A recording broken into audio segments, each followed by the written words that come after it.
What's strategy-based teaching? Strategy-based teaching is when we work from the standard to the skill to the strategy.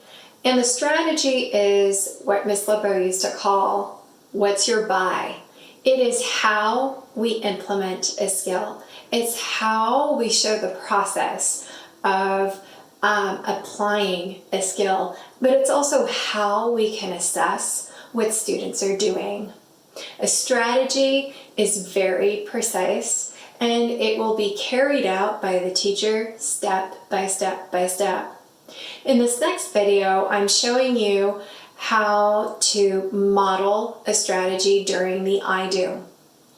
I'm actually going to show my students how to revise their writing by varying the subjects in their sentences.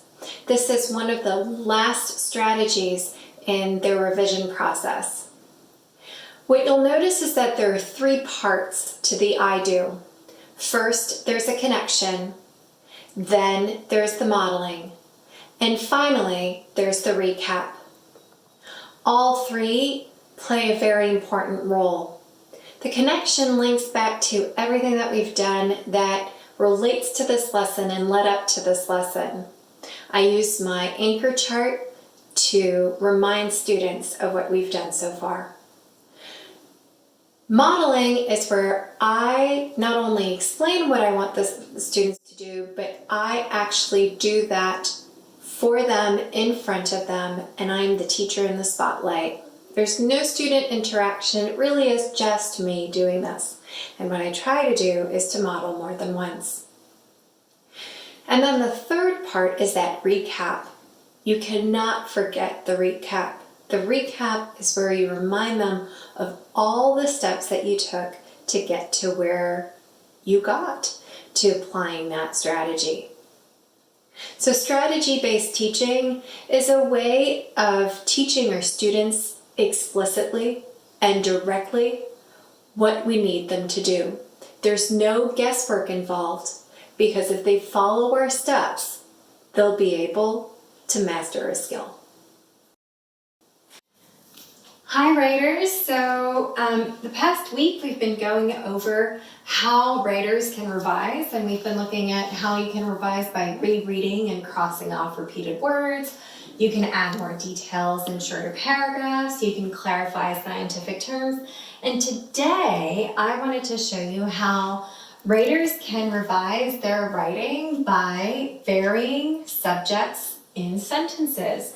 So the subject is the person, animal, or thing that is doing something in the sentence, right? And we've been looking at animals and describing animals in our informational writing. So one way that I could talk about horses is saying horses, they. Instead of saying horses, I could use they. Or instead of using horses or they, I could use these strong animals. But I could also use, for a cheetah, I could use it, or I could say, the fastest feline, right? We've been looking at these words. So today, one thing that I wanted to show you during our modeled work, the part that I'm going to be doing on myself, right, the I do, I wanted to show you how I'm going to use some of the words from our word wall, the words that are in green because they're all nouns. I'm going to show you how I can change some of the subjects here by using some of these words. So first, I'm going to reread and I'm going to underline the subjects. And the subjects, remember, are the words that are animals or things or people that are doing an action. And in this case, it's all going to be animals because that's what we've been writing about. So I've been writing a lot about cheetahs, so let me reread. So cheetahs have special characteristics. So cheetahs, I'm going to underline cheetahs, that's what's doing the action. Cheetahs are the fastest animal on land. Oh, here we go, that's also cheetahs. In fact, cheetahs can reach 58 miles per hour. Okay, so cheetahs again. Whew. Now I really see why I need to start varying my subjects, because I keep saying cheetahs, cheetahs, cheetahs. I'm sure there's another way of saying this. Okay, that's like driving on a highway. Impressive. A cheetah, so this time it's a cheetah, can run very fast, which helps it catch prey. However, cheetahs, again, can't run this fast over long distances. Therefore, they better catch their prey quickly. Now, they is another subject. Okay, so what I'm noticing by looking over my writing and underlining all of these subjects, I'm starting to notice that, I keep seeing cheetahs, cheetahs, cheetahs, cheetah, cheetahs. Okay, this time there's they. I'm going to keep they the way that it is, but I'm going to try to see if maybe I can switch out some of the words that are on top, all the other subjects. I like to keep this cheetahs because it's at the very beginning of the paragraph. So I'm going to keep this one. But let me think of something else that I could use instead of cheetahs are the fastest animal on land. Maybe I could say something like, let me look at the word wall. This animal, this amazing predator. It is a predator, so I could say something like, this amazing predator are, that doesn't work. These amazing predators are, or these predators are. I'll just keep it simple. These and I'm checking my word wall, predators, these predators are the fastest animal on land. In fact, cheetahs can reach 58 miles per hour. I like this one, this cheetah's right here. I'm not going to change this particular one. Let me keep reading. That's like driving on a highway. Impressive. A cheetah can run very fast, which helps it catch prey. A cheetah.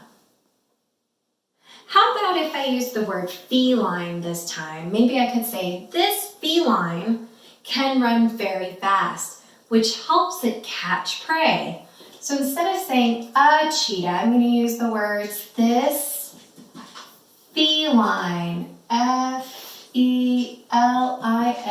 Okay, here we go.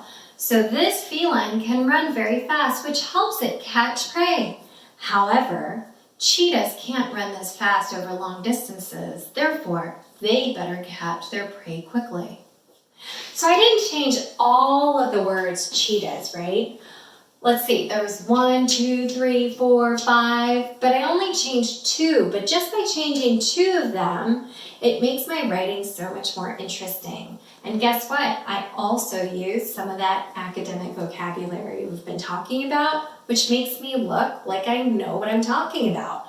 So when you go back to your writing, I want you to remember the process about how to vary the subjects in your sentences. The first thing that you want to do is you want to look for those subjects, right? The animals that are doing the actions, and you underline them.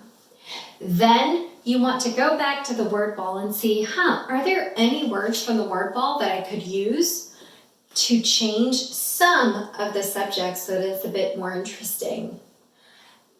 And then you go and right on top of that word, you write what you would prefer to write instead, okay?